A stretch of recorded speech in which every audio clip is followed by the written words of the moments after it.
Welcome to episode 10, everyone, of the Virtual Office Hours. This is our fall 2016 edition.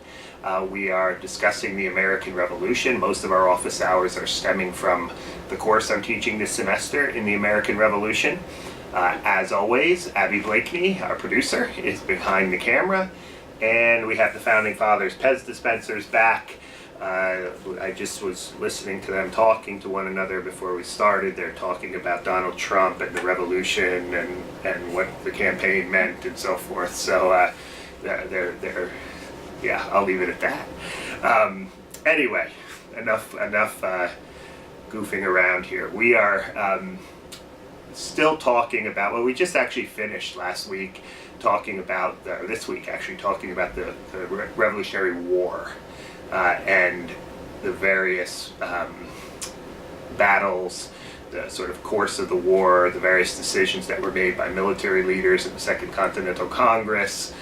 We talked a little bit about the difference between a kind of professional army and militia.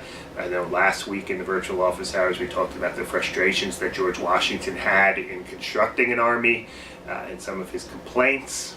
And one of the things we focused on was what might have motivated people to join the Continental Army, or even sort of to join the Patriot movement generally, but we put it into the context of the actual war.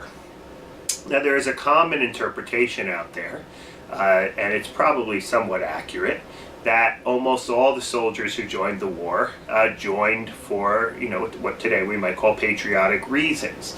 They believed in one way or another that the British taxation schemes were unjust, that the coercive acts inflicted on Boston in 1774 in the wake of the Boston Tea Party were taking away the liberties or the freedoms of the colonies.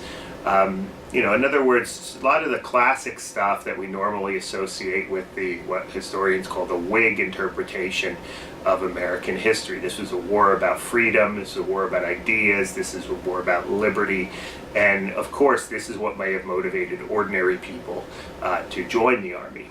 So as some of you know, I wrote a book going on 7-8 years ago now about a young New Jersey patriot named Philip Vickers Fithian. And it's fascinating the way Philip Vickers Fithian, writing about his community along the Cohansey River in southern New Jersey, talks about the people in his neighborhood who are preparing and training for war. Fithian says this in his diary in 1775. The air was filled with battalions of militia and minutemen embodying, drums and fifes rattling, military language in every mouth. Numbers who days ago were plain countrymen have now clothed themselves in martial forms, resolved in steady manly firmness to support and establish American liberty or die in battle.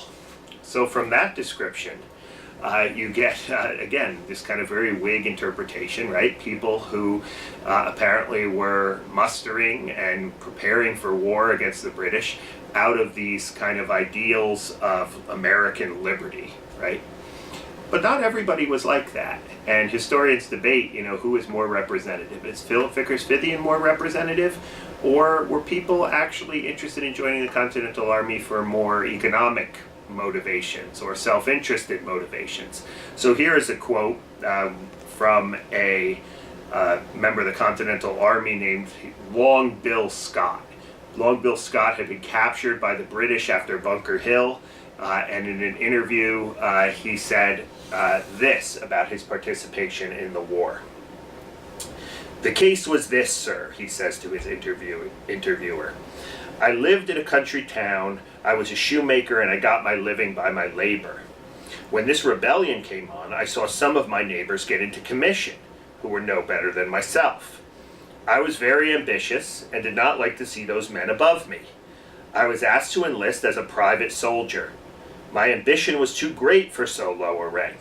I offered to enlist upon having a lieutenant's commission, which was granted. I imagine myself now in way of promotion. If I was killed in battle, that would be an end of me."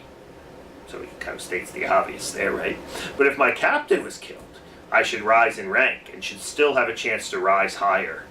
These, sir, were the only motives of my entering into the service.